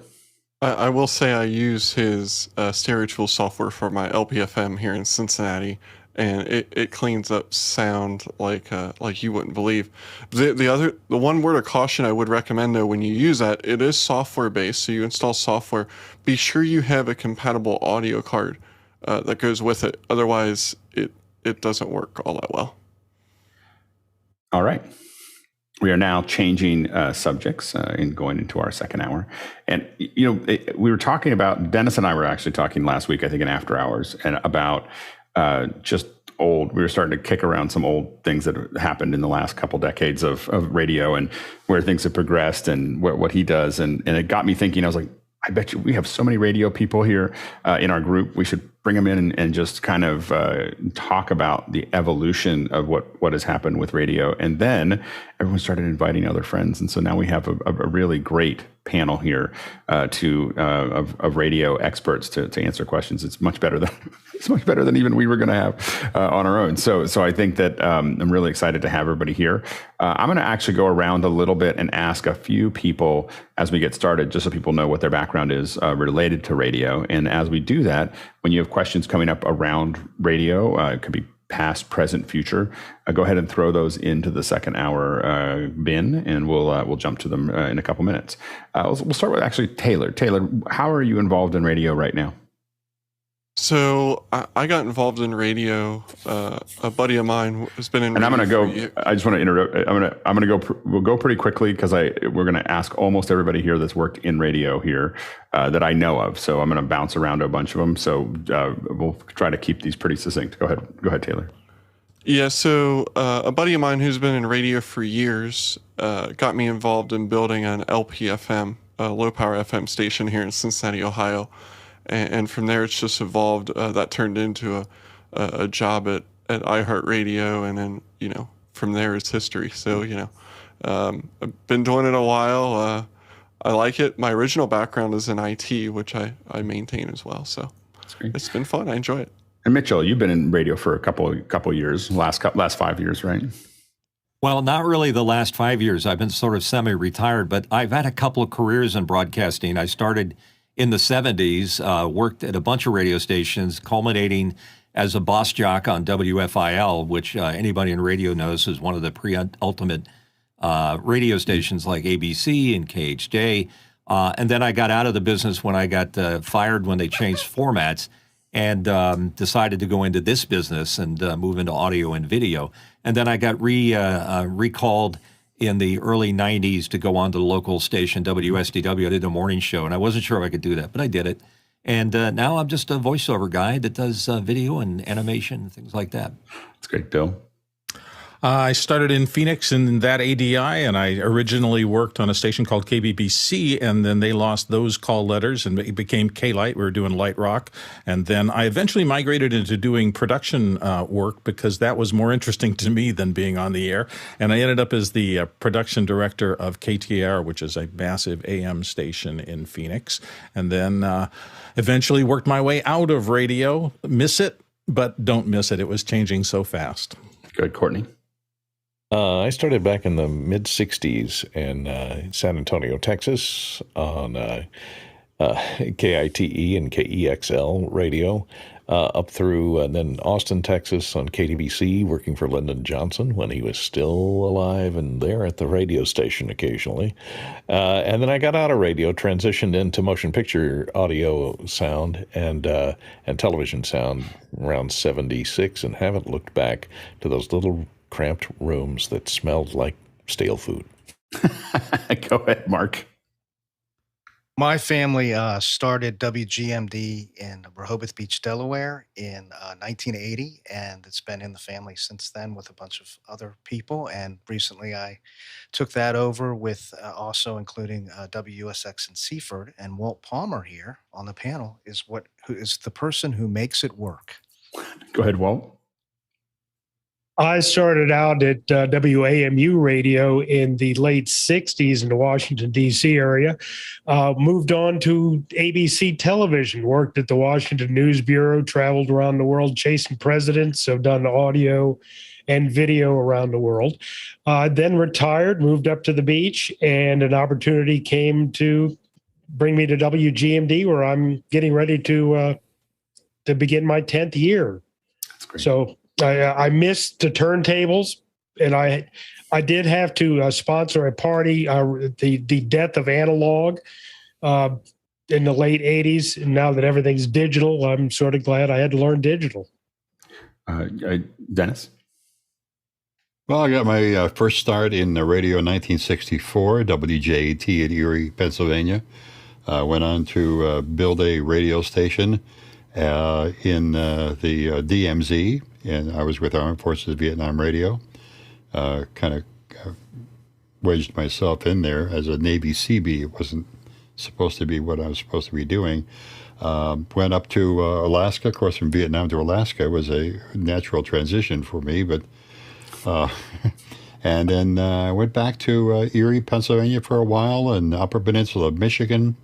Then back to Franklin, Oil City, then into Pittsburgh, and wound up being a full-time professor at Duquesne University, where I met Alex, and now I'm retired and still doing radio in Erie on a station and in Sarasota.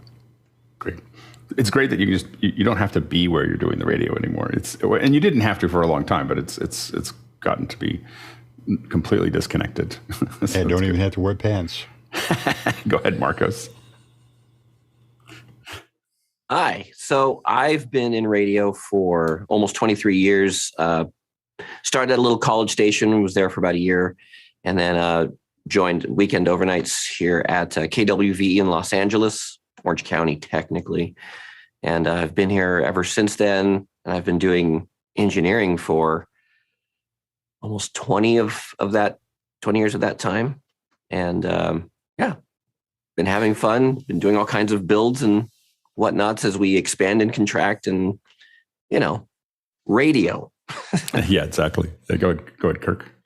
Yeah, I got started in radio about the age of 14 at a public radio station at Eastern Kentucky University. I got started in radio because right up until about then, I actually stuttered profoundly. I mean, I couldn't say my name. I had been through years of therapy, and still occasionally stutter, but end up doing TV weather and all that kind of stuff. But after a few years of being on the air, I realized I couldn't afford to raise my family on my talent level as a disc jockey. So I got into engineering, kind of self-taught, and it's been wonderful to meet people like Marcus O'Rourke and make friends with him. And I'm part owner of 14 radio stations. I do own the part that doesn't make any money, which is why I work full-time for Telos Alliance, and I do a podcast, This Week in Radio Tech.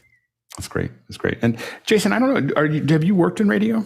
Oh, yeah. Actually, I have. I got my chops at KSFR, and after that, just completely fell in love with internet radio. I love the idea that I could say anything I wanted. And since 2006, did a show for many, many, many, many years. In fact, it's just now finishing, called ADHD Radio on the No Holds Barred Radio Network via Shoutcast. So, yes, I think so.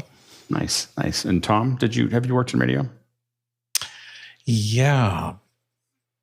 Got my first FCC ticket at age 15 because all you had to do was pass the test and be a U.S. citizen.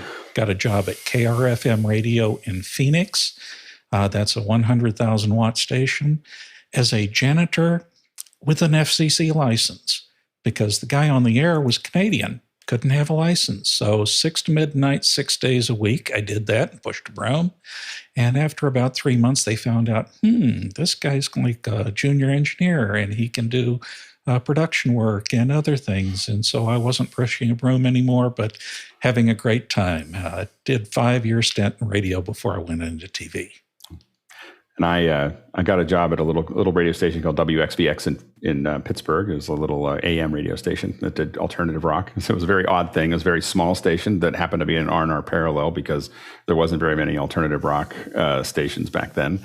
And I walked in and said, I'll sweep the floors for free. And about a year and a half later, I was the assistant program director, music director, morning show host, and had a lot of fun doing that. Moved to another station, KTCL in Fort Collins, Colorado, which was a much larger 100,000 watt station, which I was summarily fired from 2 weeks into it, and that was the end of my radio career. I moved on to TV, so that was but it was a good run while it lasted. So that's a little bit of my background there.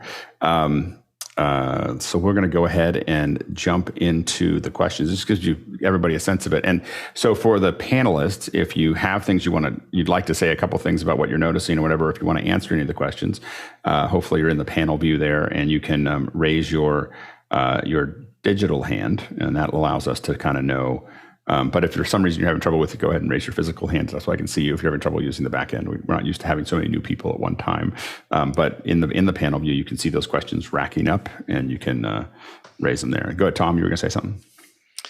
Yeah, if I could take a minute here to show you a state-of-the-art radio station from 1960, or the 60s at least.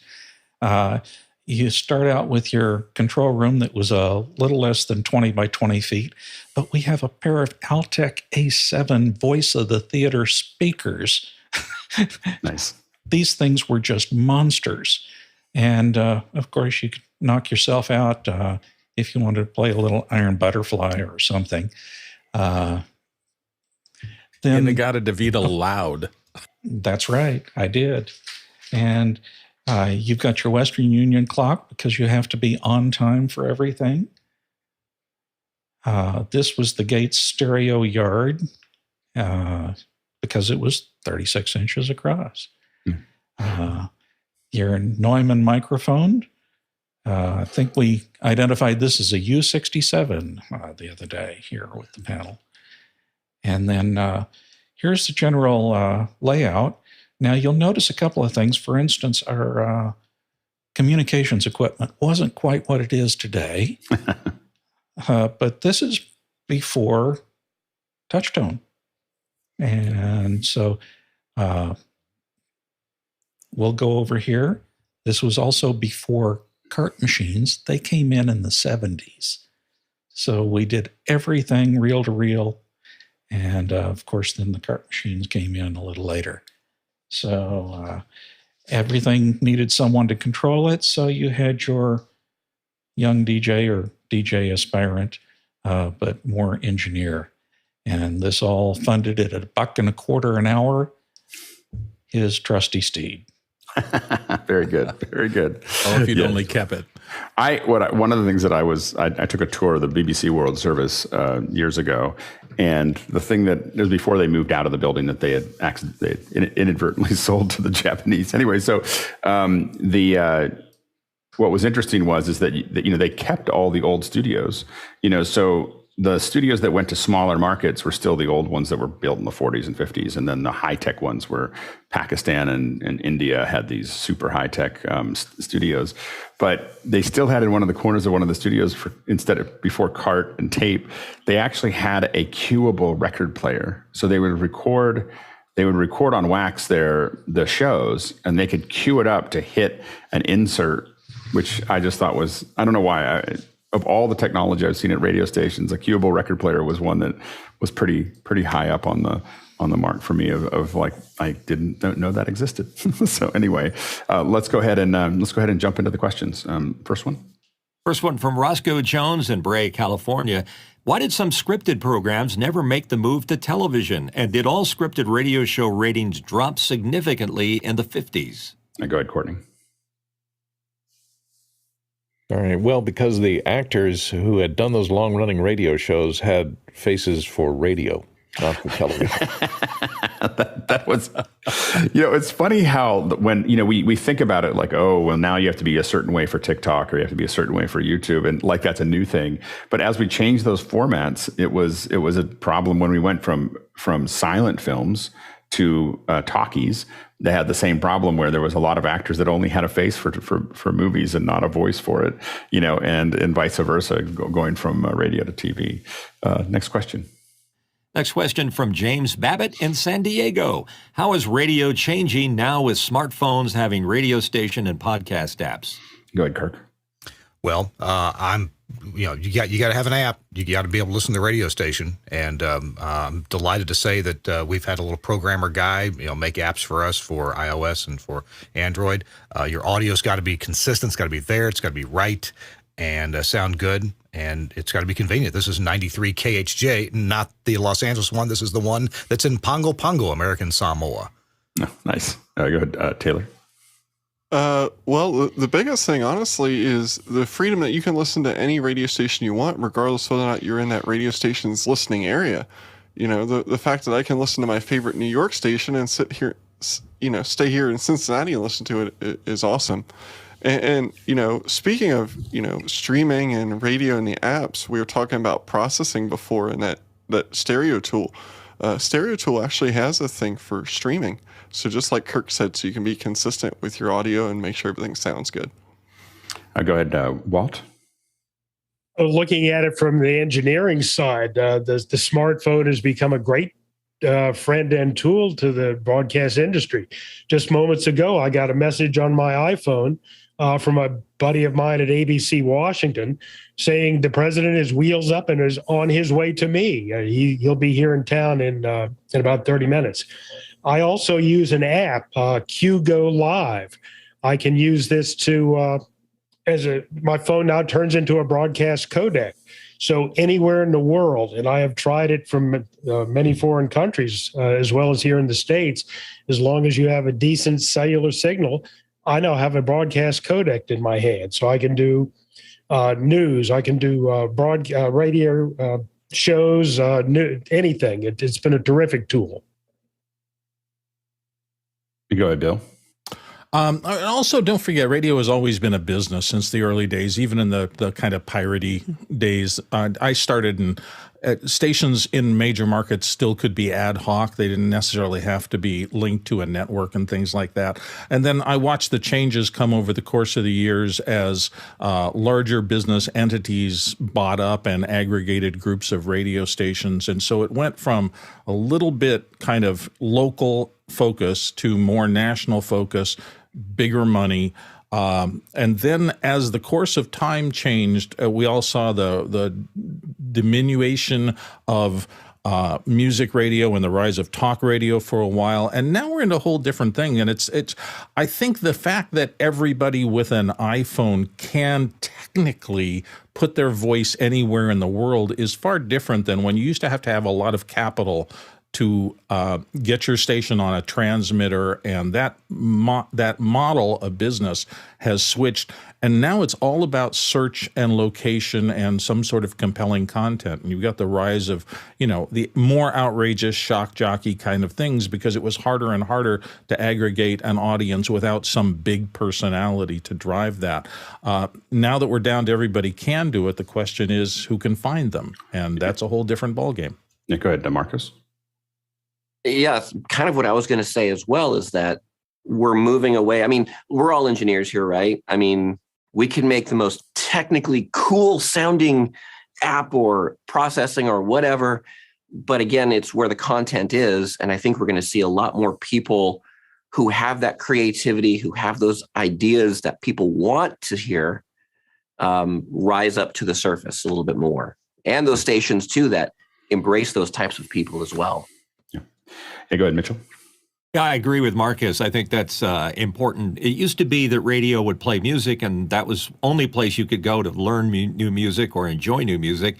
But nowadays, you can get music anywhere, and radio has sort of been a little bit slow to catch up with the technology and things like Spotify and Sirius XM and things like that. But what I think radio has always done very well on the music side is curating playlists. Because even though people say, I've got a 6,000 song playlist here on my iPad or iPhone or whatever, they still kind of like it when the radio station picks the songs. And now radio's catching on by being more hyper-local in terms of their coverage, and that's something that national music services can't compete with. So hyper-local, the pendulum swinging more towards that, that's really changing radio drastically to be back what it used to be, way back when. Yeah, go ahead, Courtney. Yeah, I listen to probably more radio shows now than I did about 5 or 6 years ago because of the invention of the personal digital assistant speaker, the Amazon Echo and the Google Home, and I have them in every room. And it makes it so much easier. You don't have to deal with an app, or you just put TuneIn and iHeartRadio and all the other radio apps on the smart speaker, and then you just ask it. And the great thing about it is I can listen to a radio station back in San Antonio from here in Hollywood, and I get to hear, the local news and the local disc jockey and the local talk show scuttlebutt and see what they're up to in any city in the world, pretty much, that subscribes to one or two of those particular players, and I can have it play in every room. Don't listen to music that way very much, but mainly for news and talk, that kind of stuff. And the other nice thing is for the interesting radio shows that are on NPR, you can now listen to them streaming. So if you miss the show at a certain time, you can just say, hey, play that song, play the latest episode of this, and it'll start streaming it. And that's what's really advantageous to me. I think that the funny thing that I found about NPR was that once I got used to reordering the playlist and listening to only the stuff I wanted to, I couldn't go back to listening to the radio station. Like I can't, because I'm so used to, I just have the things in the order that I want, because everyone knows that the second half of the back half of the second hour on NPR is generally just junk. So anyway, so the junk that they're filling the space with. So it was always being able to reorder all of those things to exactly what I wanted. Go ahead, Dennis. Yeah, back when I first, and many of us got started in radio, it was local. It was very interactive, and what was going on in your community. Now, one of the problems that I have is the station I do in Erie, of course, I'm not in Erie, and the stations I do in Florida, I'm not in Florida either. It's difficult sometimes to relate. It means a lot of newspaper reading, a lot of feedback from the audiences to get it so that I can be as local as possible without actually saying, well, I'm not in Sarasota at the moment. But also to remember that we have a worldwide audience. I get regular requests from people in Australia on my show, so it's hard to balance those two different audiences. By the way, I do have like Tom had a tour of radio stations. I also gathered a tour of stations that I've worked at, and the engineers may find some interesting looking boards if we get time for that. Absolutely. Either that or we'll do another session. It'll be fun just to show photos. Go ahead, Mitchell. There's a very strange parallel that's happening here is that the internet has provided the ability to have your radio station play anywhere, certainly on the continent that you live on. Think back to AM radio back when we used to listen to it on skip, which was when the radio signals could bounce off the ionosphere and repopulate or re-radiate their signal in a completely different area. We had I grew up listening to CKLW and WLS in Wilmington, Delaware. And in a sense, that sort of like was the internet of its time. Got a chance to hear by a distribution via the ionosphere jump on AM, which doesn't really exist so much anymore. Yeah, one radio app that I like a lot is called Radio Garden, which just lets you you open up a globe and you just start moving around, and it literally just moves to the different channels of wherever you're in. I usually find myself back in Harare, Zimbabwe, which a lot of good music coming out of there on a regular basis. You can say something, Kirk? Yeah, just one point about Radio Garden. I love it too. Our stations happen to stream through a company called SecureNet Systems, and for whatever reason, Radio Garden will not list SecureNet listed CDN stations. Interesting. That's yeah. It's a fascinating thing though. I love it's probably the number one way I listen to radio is in Radio Garden, because I just wander around the world and like, oh, I just feel like listening to a little of something from this country or that country. And you just get this whole different sense of what it's like to live there. And I used to love listening to radio when I was traveling because it would kind of sync you up, to get back to what we were talking about with local, kind of sync you up with what was there. Next question. From Roscoe Jones in Bray, California, the question is, did over-the-air radio shows present an overly romantic view of life, or was it hoping to lift the spirits of an audience dealing with an economic depression and Second World War? Go ahead, Kirk. I wasn't so much alive back then, but in public radio, where I got started, I did play old radio shows. We had an old radio show segment, and one of them that I really loved was The Great Gildersleeve. And this, you know, it's kind of like a Leave It to Beaver, right? Where you had overall a positive view, and everybody tried to solve their interpersonal problems or their situational problems. They tried to solve them in positive, generally loving ways. And by the way, we're having a heck of a thunderstorm here, which is my lights all just went out. Looks like I'm on battery power now. So anyway, yeah, the scripts seemed to be written in such a way that reflected, hey, let's see how we can solve this positively. But they also used caricatures of people, right? Stereotypes to have their interaction. Those are just my thoughts on hearing things like that. I just want to say that it's a good radio person who has all the lights going out in the house. Nothing even blipped on the actual transmission. That's how you know you've been in radio for a while, is that you're prepared. That's an awesome example of that. Go ahead, Dennis. Well, you know, one of the things when I was with Armed Forces Vietnam Radio was the object was to bring the voice of home, or the comfort of home, and either rock and roll or country or easy listening music to the people in to the servicemen in Vietnam. And that was one of the primary goals, to provide them with music and information to make it sound like you were back home. Unfortunately, they insisted us give the time checks in military time, and we stopped doing that and got in a lot of trouble because, you know, who knew what 1,500 hours meant? Yeah, go ahead, Walt. On the two stations I program, one of our most popular programs, even though we're a news talk station, is a little ditty called Classic Radio Theater.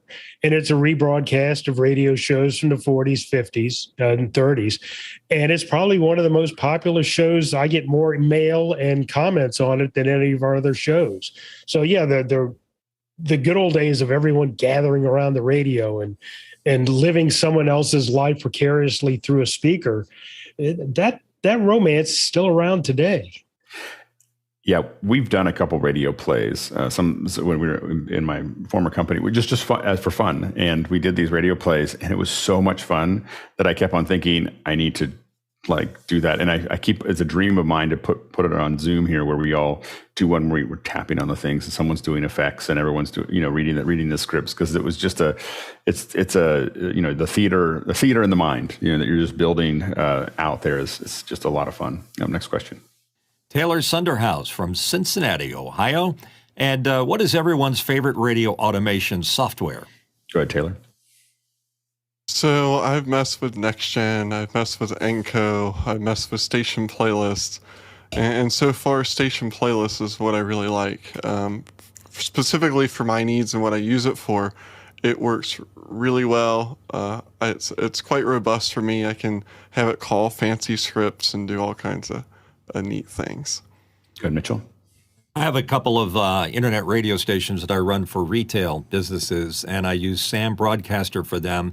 But I still play with radio software. I've got iMedia Touch. I've got Simian. And if I were to choose something today, it would be Wide Orbit. Go ahead, Kirk. Yeah, I guess the best radio automation is the one you know how to use and make walk and talk. Taylor mentioned Station Playlist. We tried that, and it was just absolutely beyond our capabilities, and we thought it was pretty ugly looking. It looked like an Excel spreadsheet, but maybe we didn't, and we even hired an expert to come in and make it walk and talk for us, and couldn't do it. After using a number of them, including open source Rivendell, which got the job done for us, but it turned out to be fairly complicated, we settled at all 14 stations now on Playout 1, which is from the UK, although their support now seems to be out of Canada. And they have a free version. They have a 100-pound version if you buy it in pounds. And then we use the version that we just pay every month. Not a lot of money, a little over $100, and we get 24/7 support. We just installed a new one at our station in Hawaii, and we did it all remotely, and it was just terrific. We've been very happy with it. Walks and talks. Go ahead, Dennis. We used Wide Orbit for a while, but it got kind of a little on the expensive side, so we moved over to Station Playlist, much like Taylor. Yes, it's one of the ugliest interfaces. Wide Orbit had a beautiful interface, but Station Playlist enables the announcers to move things around to a certain degree. They can add some songs as long as they're in the library. And even though it's not a very pretty looking interface, it does work. And we have had 100% success with both the music selection and the blending and the all of the announcers who do the voice tracking. It's so easy for them to navigate. Good. Walt? The thing that I would bring up would be depending on your format. If you're doing music, Wide Orbit is the bomb. Playlist is terrific. Because I'm doing news talk primarily, they're too much for me. So I'm using Enco. It has some special problems, but I'm able to keep it on the air. Go, Taylor. I will agree with everybody on the panel. Station Playlist does have a very ugly interface, and Kirk, the description of an Excel spreadsheet couldn't be more perfect in my opinion. Just saying, but I agree. It depends on your needs. It depends on what you're doing and your station and your setup and your equipment, and then what you're familiar with and what you're comfortable with. So absolutely. Next question. Chris Widener from Lafayette, Indiana. Armed Forces Network motto used to be death before dead air, or at least that's what my shirt says. What crazy thing have you had to do on hearing dead air from the transmitter? Go ahead, Kirk. The crazy thing I've had going on when there's dead air from the transmitter is the disc jockey calling me saying we're off the air, and then saying, oh, wait a minute, I got to do a break. Go ahead, Bill.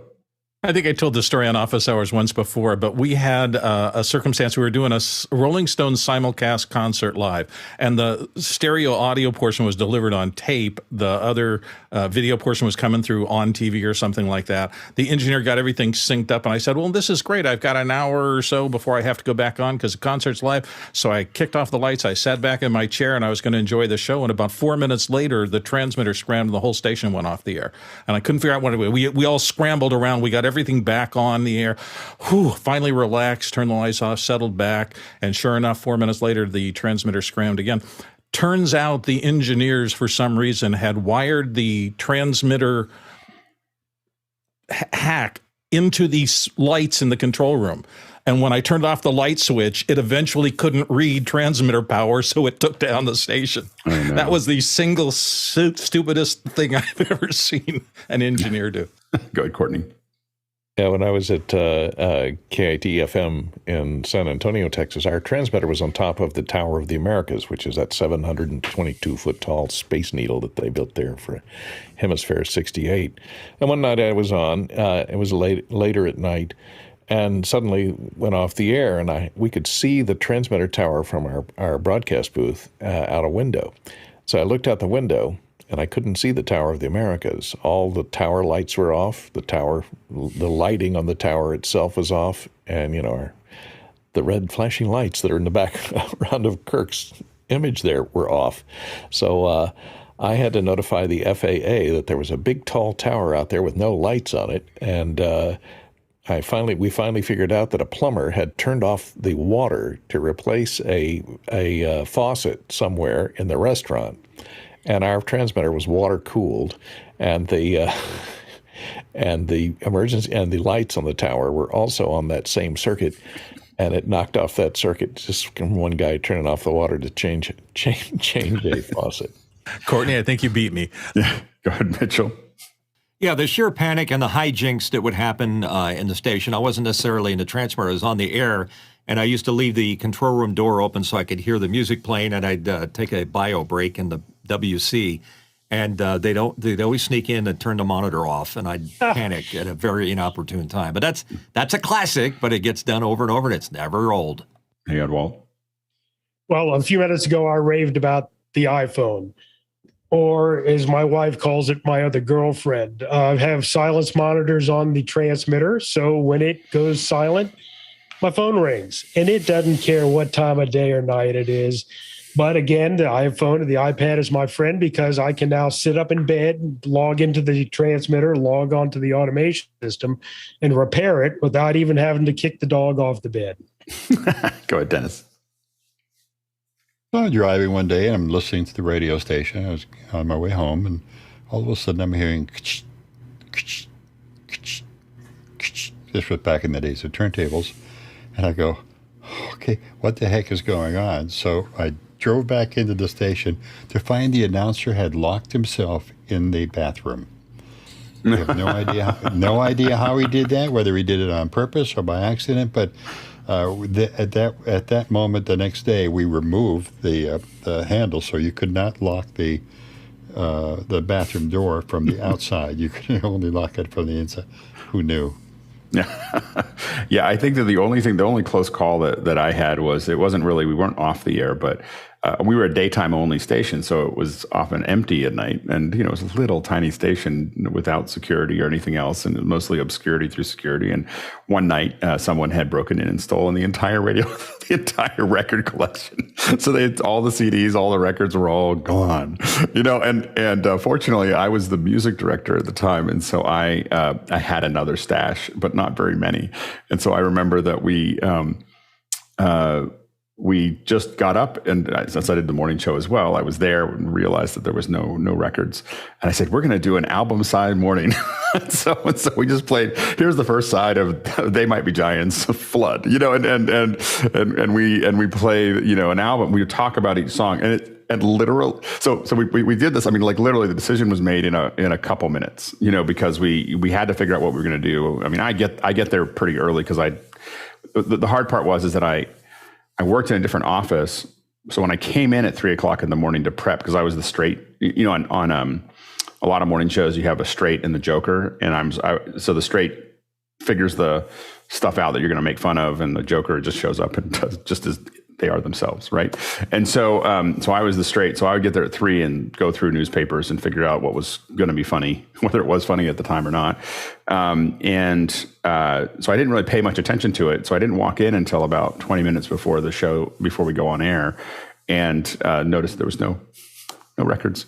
And so we had a quick deciding, and we started doing these album sides. And by the end of the week, the record companies, when you're in R&R parallel, they'll FedEx you all everything you need. So everything was put back together within a couple of days. We had the entire library back.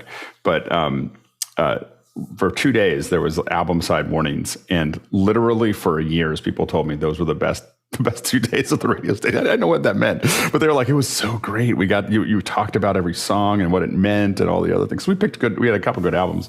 Anyway, it was what the lemonade that came out was okay, but it was a lot of just dancing on a pan. Go ahead, Tom. Well, we went off the air, and I got the call from the chief engineer, meet him at the transmitter. And we get up there, and a mouse had gotten into the squirrel cage blower over the final. And here's the tube from that final. You might be able to see the arc right here. By the way, these things weigh 8 pounds. That's silver at the top for cooling. And we, of course, replaced a lot of the tube and a lot of parts in the transmitter, and then got us back on the air. And the general manager always wanted a report on his desk first thing in the morning. And so the chief engineer took the little now dehydrated mouse, put it in a tube box, left it on his desk with the little toothpick cross. Oh, no. Next question. Extra credit if you could identify which tube type that is. Yeah. Before we go to the next question, Marcos. Yeah, go ahead. Sorry, I missed you there. Oh, that's all right. So my story is I think caused an employee to quit. We had a storm, and at the time we had 3 engineers, and the other guy couldn't go with me. So I brought our 3rd engineer up, and we're driving up in the storm. It's raining. He's a flatlander. He does not like outdoors, that whole bit. And, we come across branches and whatnot and rocks. So we get out, we move stuff off the road, and we get about halfway up, very little cell coverage. And there's a big tree down in the middle of the road. He's like, oh man. So we get out, we try to winch it out of the way. It doesn't work. I call my boss. Hey, I need a chainsaw. All right, I'll be there in a couple hours. And this whole time it's just pouring rain. And he's sitting in the truck like this. Needless to say, I think it was Tuesday. That was a Sunday. Tuesday, he's like, yeah, I don't think this is going to work out for me. I've accepted another job. See you guys. Next question. Next question from Richard Bowman in Defiance, Ohio. Did video really kill the radio star? Good, Jason. Video did not kill the radio star. It may have mortally wounded the radio star, but it did not kill the radio star, as evidenced by all the professionals here. I think what it did was it numbered the days when you could be just a musician, and you all of a sudden started to have to be good looking in order to sell records. So yes and no. I think it's interesting. I don't know. I felt like radio for a long time was just such a parallel path to TV that I don't know if it was that impacted by it. I mean, it wasn't maybe the same level of budget and so on and so forth, but there were so many radio stations and so many people listened to them. I do think that the diversification of the internet definitely changed a lot of things pretty quickly, just because there's so many, and podcasting. Podcasting meant, I know that for me, a lot of my radio habits, even as someone who grew up in working in radio, changed a lot when I had 4 hours a podcast every day that I'm trying to listen through, or 2 hours of podcasts a day that I'm trying to listen through. Really ate into the time because it just follows you around the world. Like it's in your car, and then it's with you, and then it's in your office, and it kind of definitely kind of pushed a lot of other things out of the mix. I think that the thing that still makes radio valid is interactivity, finding ways to interact with the audience, because when it's live and when the audience has an interaction, that's what we do here. We're just doing, all we do is Q&A here. It's very radio, it keeps the audience involved. Go ahead, Walt. The thing that I remember most that may have attempted to kill the radio star was MTV back in the early 80s when it first started up, but that you had to be at home and hooked up to a cable system somehow. Yeah. So radio survived that. Now, because we can get all the radio stations we want and all the video we want in our pocket, it's a toss-up. Yeah. Go ahead, Bill. I was also remembering that, most of us, radio at home in my generation was kind of a going away thing. The big, everybody sitting around listening to the early radio shows was gone. We were all car button pushers when I was in high school. So you had 3 or 4 rock stations in a decent market, and you would just punch back and forth between them. But the whole market focused right on that.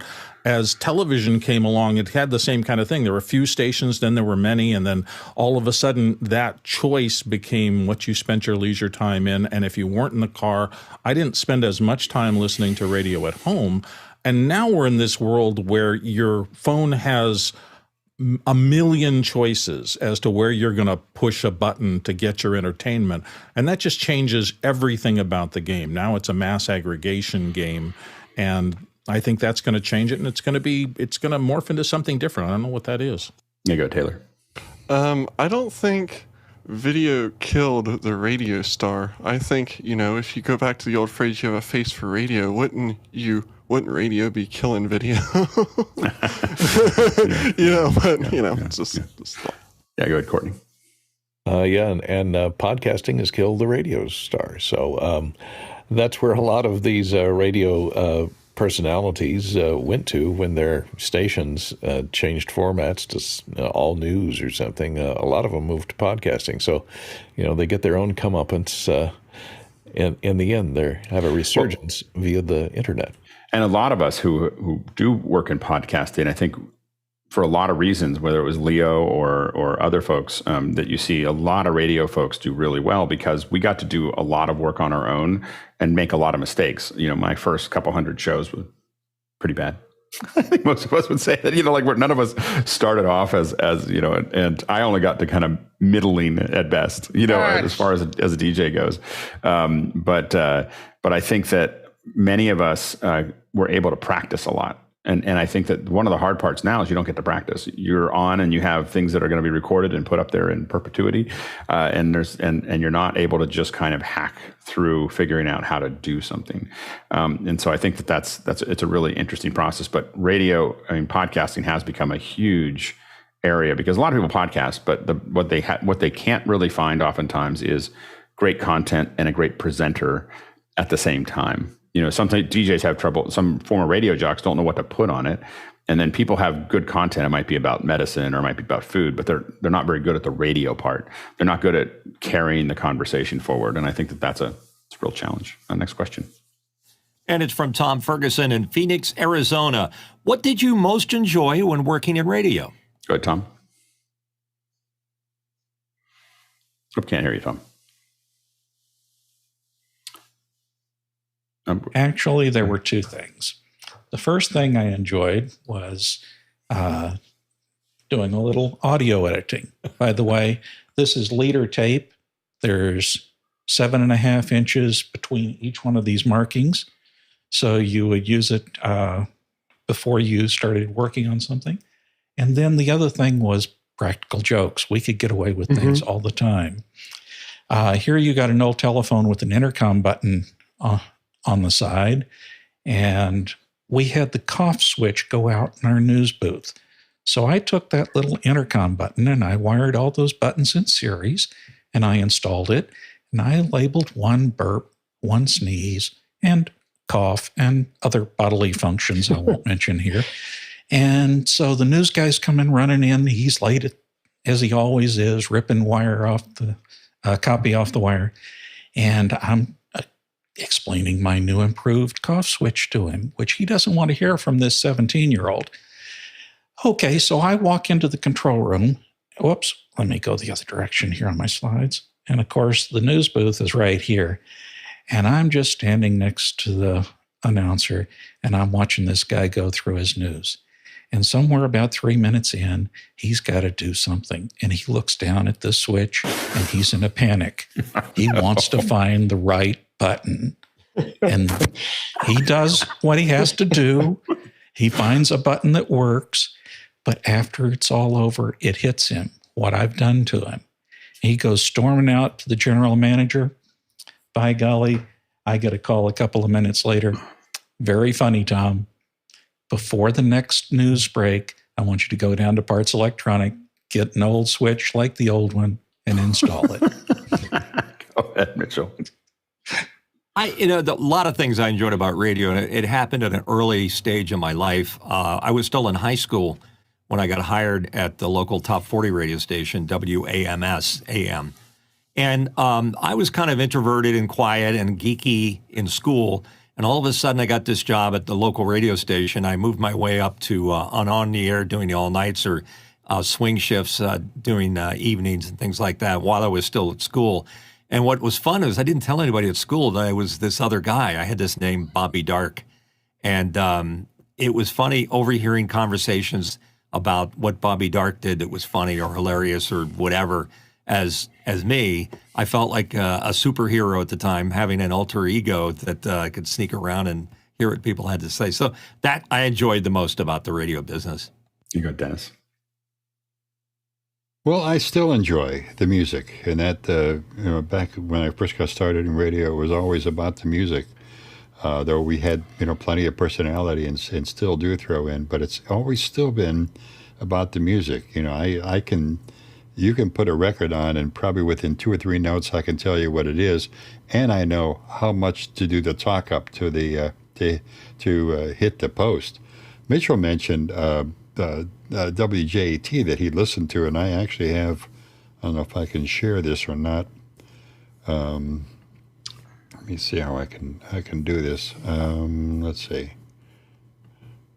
This is WJAT in 1964.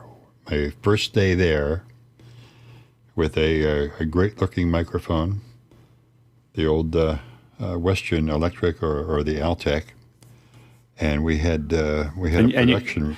And you had the presence to take a picture your first day. Yeah, that was nice. This is what the production room looked like. And then they went to in 1971 after I got out of the Navy. This is their production board. You still see that same microphones hanging in there. And this is the newsroom, using an old Ampex and some really old cart machines that when you press the eject button, that cart came. Taking out. There's a little light on top of the microphone stand. It's a truck light. So anytime you turn that mic on, that big truck light would light and let you know that mic was live. I like the Sparta board there and the typewriter to your left. Oh yeah, because we had the type, the UPI machines were right in back of that. Okay. And then we went from that to this is what my studio looks like today here at the house, and very simple setup, but a great setup. Yeah. Next, Walt, go ahead. I really enjoyed the camaraderie and the pranks, but I didn't come up in the music industry as much. I was more of on the news side of broadcast. And to me, being able to be in the heart of history, to be able to witness things as they happened, and to be able to put out a fair and honest report. And I'm also big into emergency management, and be able to report to our listeners what's happening, how is it going to affect you, what is it going to affect you, and what you need to do to be ready. I found that to be really enjoyable. You go ahead, Bill. I enjoyed my first year and a half more than anything else, and that's because I was coming in at the that transition era before the big companies ended up buying up a lot of stations, and I tended to work at stations where you had a little freedom. You could pick music mixes. You could actually cross genres when I was starting, so you really spent a lot of time trying to figure out what song is going to go with what song to create a mood. And it was having that first-class ticket that was your way to get overnight, because they didn't have to hire both an engineer and a disc jockey. So you take a few meter readings, nobody's listening in the middle of the night, so you can actually tell stories and paint things and throw a little rain in behind it and say, there's a thunderstorm happening, and play Riders on the Rain and things like that were just more than just running records next to each other over and over, as eventually a program director will tell you which ones to play when and how many. You go ahead, Courtney. Yeah, one thing I enjoyed was that we had back in the 60s was the syndicated comedy series. Remember the famous Dick Orkin and the Radio Ranch with Chicken Man and Return to Paper Plates and a number of other great kind of radio theater, comedy theater, and you'd get those installments from the Radio Ranch, once a week to play the series out, and those were always funny, and look forward to those all the time. Tooth Fairy. Yeah, I think as a morning show host and specifically as a music director, I think the thing that I enjoyed the most was the idea that, especially in alternative rock, that I had the chance to launch something. Like that I was part of like the very front end of something. There was this little band in Lancaster, Pennsylvania, and I probably was the first commercial station to play them, called a band called Live.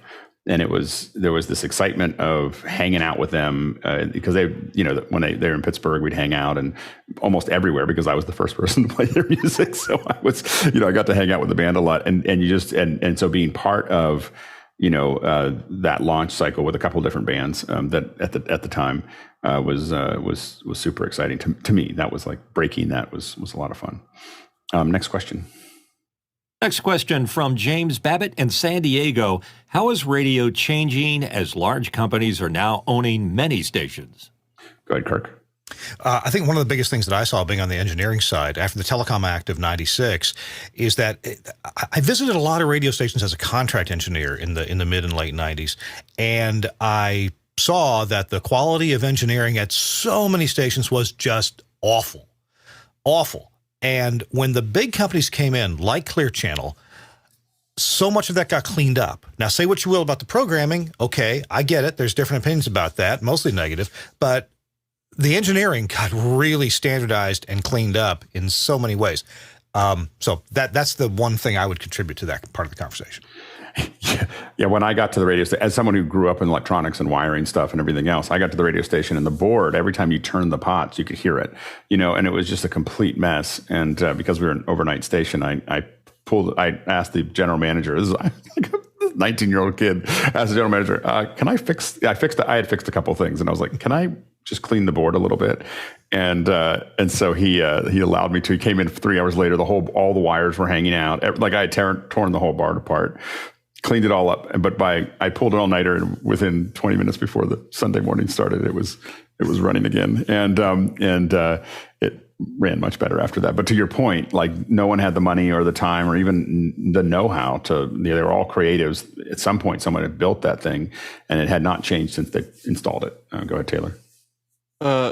Kirk, I agree. I've seen it, as I work for one of the larger companies. When we acquire the guys, it's all a mess. But on the programming side, in my opinion, I think the radio stations lose their local touch, especially if they get owned by a company who's, clear across the other end of the country. I think they lose their local touch. Some are better than others. Yes, it varies across the country, but I think by them being owned by a big company, especially an out-of-town company, I think it loses the local touch. And I think it also loses the vibrance of lots of different people making decisions. I know that for a lot of us, we would look at different. I remember 91X in San Diego was one of the folks that everyone would look at Mike's list, like at what he was moving up and down, because we respected him. And then there was a couple other people that we'd respect. And so there was this kind of not calculation, but us mixing and learning from each other as music directors that doesn't happen as much anymore, because you have somebody making decisions across the entire system for a variety of reasons. Go ahead, Mark. So the larger stations don't have the ability to be local, live and local like we do. As a small station, we have 9 hours of live and local TV, of radio, every day being broadcast. And they take calls from the community, so the community is involved in a lot of the conversations. And we get that conversation and dialogue going. And that's something that's been lost in local radio. Absolutely. Next question. And it's from Jeff Dooley in Chicago. Is there any money to be made in owning a broadcast station? I always thought it would be fun owning a small station somewhere. Go ahead, Kirk. I deal with a lot of small and medium market size stations. And it used to be back in the 60s, 50s, 60s, 70s, 80s, a radio station license was often thought of as a license to print money, and in many cases it was. I think nowadays a radio station license is a license to work hard and perhaps have fun while you do it. And if you do it all right, then you might make some money as well. Yeah, go ahead, Mitchell. Yeah, the interesting thing about that is your comment, it would be fun owning a radio station. And as Kirk alluded to, that's a lot of work, and a lot of work is not necessarily fun. And a lot of people get into it thinking that, I can play my own music. And sure you can, but everybody also thinks that their music taste should be what everybody else's music taste should be. And they find out a hard lesson right there that when the ratings come out, that their curating of the playlist was completely wrong. And nobody wants to hear polkas, 7 days a week on the station. It's hard, because especially when the DJ thinks that. See, the key is to become the music director, and then you can tell everyone that my ideas are the best ideas. I think that was one of the things that a lot of big format, when you brought format in, you were able to, the ratings almost always went up, not because people knew what they to expect. And so it wasn't so much when you brought a hard format in, and if you were remotely correct, you'd lose a bunch of people because they didn't like that, but you'd almost always gain more because they always knew they could turn to that channel and expect something reasonable. It wasn't all over the place, and I think that was a big advantage of that process. Go ahead, Taylor. The one thing I would say is I've never owned a for-profit station, but I do have a non-profit station, and the nonprofit is owned by a board, not necessarily an individual, and it's me and my business partner, Walter, are on the board of my low power station.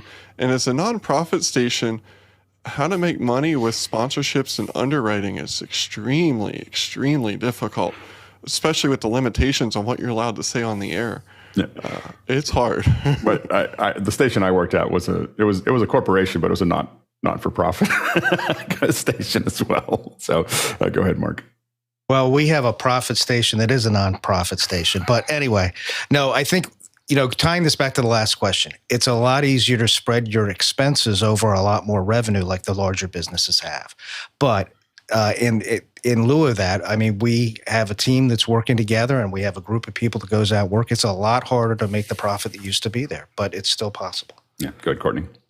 Yeah, if you're responsible for a commercial radio station, it's a relentless taskmaster.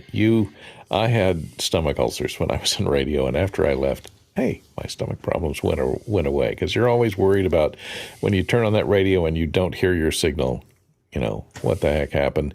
Because every minute lost is another advertising minute that has to be made good somewhere along the line, it just the fear of it going off the air was always just too great. It was a lot of pressure. Next question, last question for the hour. Douglas Carmichael, did the elimination of the FCC main radio studio rule in 2017 have a negative impact on the localism that was a hallmark of radio in the U.S.? Go ahead, Kirk. No, did not. If you weren't going to do localism, you weren't going to do localism whether or not there was a main studio rule in place. It didn't have any effect at all. Go ahead, Taylor. I will say it helped some nonprofits because they could relieve some overhead expenses by having a physical studio. They could, send audio from the cloud or from somebody's basement if necessary. So, that was a positive effect of it. That's great. Well, that was a fun blast from the past and even the present, talking through it. We might have to do this more often. It's really fun. It was such a pleasure to have all of you here to talk about radio and to answer those questions. But I don't know if we'll do. I think it was good. I think there's a lot to learn, from every business, and I think that I still miss radio. I have to admit, it's been 30 years since I sat down and I did it. When we talked about it, I really enjoyed the board and just being part of that. So it's good to have all of you here. Thanks so much for joining us. And thank a lot of our first time folks on our panel. Hopefully we'll draw you back in every once in a while to answer questions. It's really, really great to have you here. Thanks to our producers who are all asking great questions today. Thanks to the panelists. We can't do this without you. And thanks to the incredible staff that puts this together, volunteer staff that puts this together every day and makes all this video work and makes everything go together from all over the world. Really appreciate your work. And now we're going to jump into After Hours.